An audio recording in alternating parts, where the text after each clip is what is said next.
Okay, I understand change is necessary, and I don't want to get too loud, although there's a part of me that wants to scream right now. I'm not going to do that, because now we're in a residential area. Now, once upon a time, this was not a residential area. This would be a lot. A lot for what? The Studio Drive-In Theater. That's right. Drive-In Theater in Culver City. It was probably built in the 50s. I want to say 50s because that's when drive-ins became a big thing. So I don't know the exact year the theater was built, but I will post information about it in the description box. It shut down in the late 80s, early 90s. In fact, from about 1993 till 1998, it was an unoccupied lot except for the box office. And so right about 1998 is when they planned to create what you see here right now.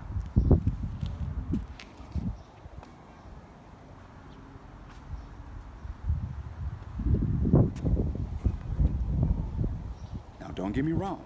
It's beautiful. Beautiful little area, kind of off in the cut. But I saw, I'm getting emotional. Just kidding. No, but I saw a double feature of Batman 1989 and Lethal Weapon 2. Double feature. So yeah, it had to have shut down in 1990 or 1992, 93 because Batman 89, right? And I also saw, trying to remember what else I saw, but anyway, we'll keep it moving.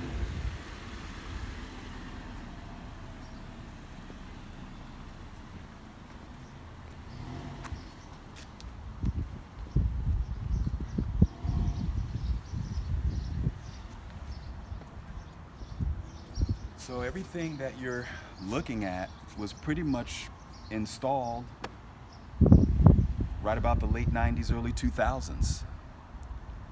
Now, they've got these interesting street names. Let me point out one in particular.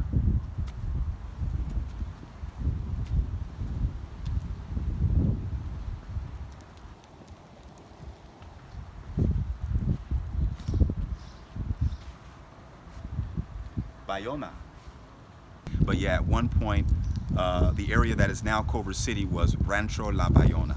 So of course they would name it that. Rancho La Bayona was owned by a guy by the name of Agustin Machado. Agustin Machado and his family lived here. In fact, they do have a street called Machado Road somewhere around here, over there, somewhere. Yeah.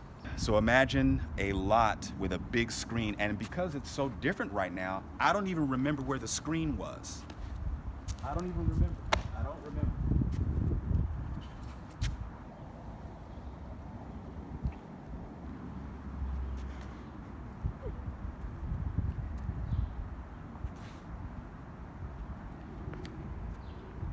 It had to have, maybe in here somewhere, it was here.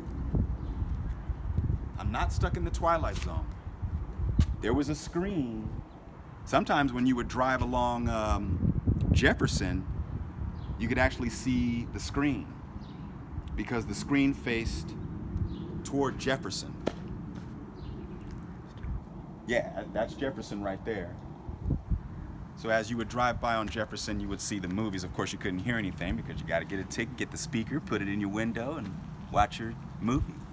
But that was the drive-in theater that I mean, it was the closest one because my family and I, we lived in the Miracle Mile District / Mid-City / San Vicente and Hauser that I talked about in the previous episodes.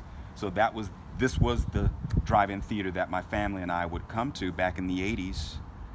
And I can't remember the other movies. Oh, I know. There was one real scary movie that we saw. It was called Evil. Yeah.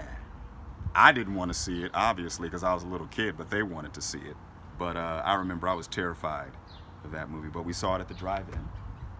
And I want to say I saw Pee-wee's Big Adventure at the drive-in theater. That was 85.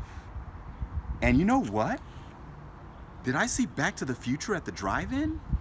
Yeah. I think we saw the first Back to the Future movie here at the Studio Inn Theater, I think. Yeah, if my memory serves me correctly. But now you have this lovely home. It kind of looks like a, it kind of looks like a movie set, actually. It looks like Universal Studios. You could literally film movies here if you wanted to. I guess you got it.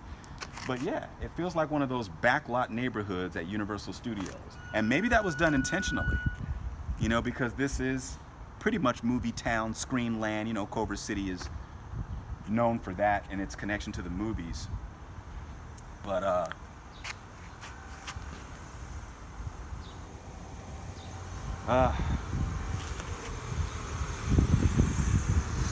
very colorful, very unique.